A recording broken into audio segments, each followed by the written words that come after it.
Hello again, Dan Alasso with Making History, and this is just going to be a quick one. I just wrote a blog post for my Making History Substack, and I thought my YouTube viewers might be interested in it as well. And what it was as I was reviewing my Sunday favorites feed of 15 highlights that I had favorited in Readwise, one of the ones that popped up was from Noam Chomsky's book, Who Rules the World. And the text of it was, Chomsky was talking about what he called a new category of persons with rights, corporations. In fact, he said almost all the cases subsequently brought to the courts under the 14th Amendment had to do with property rights. And by a century ago, the courts had determined that these collectivist legal fictions, established and sustained by state power, had the full rights of persons of flesh and blood. In fact, far greater rights, thanks to their scale, their immortality, and the protections of limited liability. And again, that's from Who Rules the World by Noam Chomsky. So this is an important point, I think. The 14th Amendment was written in July 1868 to establish the citizenship of formerly enslaved people and to enumerate some of the privileges and immunities and legal protections that this citizenship would confer.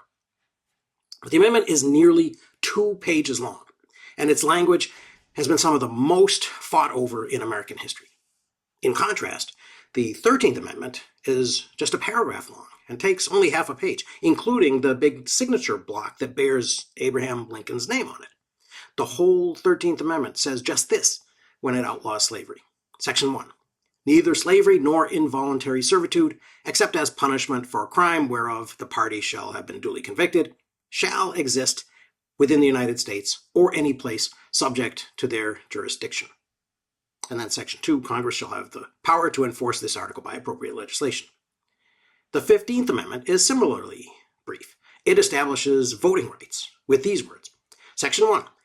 The right of citizens of the United States to vote shall not be denied or abridged by the United States or by any state on account of race, color, or previous condition of servitude. That's it. And then Section 2, Congress shall have the power to enforce this article by appropriate legislation. Unlike these two very specific adjustments to constitutional law, the 14th Amendment just meanders through 5 sections, each of them dealing with a slightly different topic, but in ways that could be interpreted as overlapping in kind of a confusing manner. And each of these clauses, as they're called in the amendment, has been interpreted in ways that may or may not have been anticipated by the men who wrote them. For example, Section 1, which is known as the Citizenship Clause, has been the subject of both judicial and legislative and executive challenges dealing with birthright citizenship and what actions a person might take that could disqualify them from citizenship. The most recent challenge, of course, was Donald Trump's January 2025 executive order, denying citizenship to the children of illegal immigrants. Section 1 had really been designed to overrule the disastrous 1857 Supreme Court decision in Dred Scott versus Sanford, in which Chief Justice Roger Taney had gone on at great length describing why African Americans could never be considered qualified to be American citizens.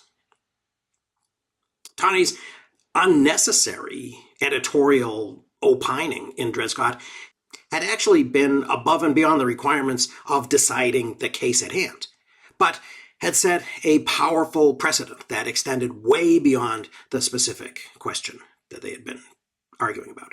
In the same way, the 14th Amendment's repeated use of the term any person in the citizenship, the due process, and the equal protection clauses has notoriously created a legal precedent for corporate personhood.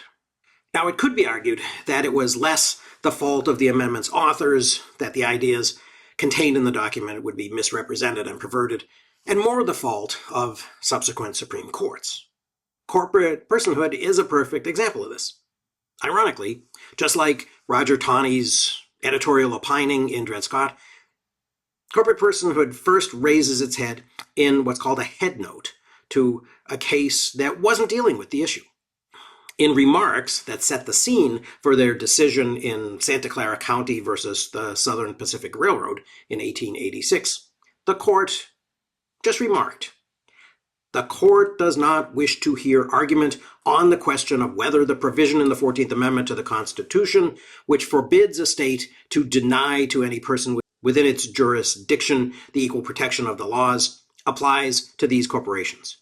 We are all of the opinion that it does." This statement, that the court were all of the opinion that any person applied to the fictional entities created by state charters, precluded any formal challenge by telegraphing the outcome. Thus, in a sneaky way, the court avoided having to actually produce a decision in an actual case to establish this principle. Talk about legislating from the bench. Could this misunderstanding or misuse of the 14th Amendment be corrected if someone actually brought a case and the Supreme Court was forced to actually decide on the issue and justify it constitutionally? Perhaps. Would that ever happen? Well, that's hard to imagine. But it's interesting to think about. So I hope you found that a little bit interesting. Thanks very much for watching. I will see you again very soon.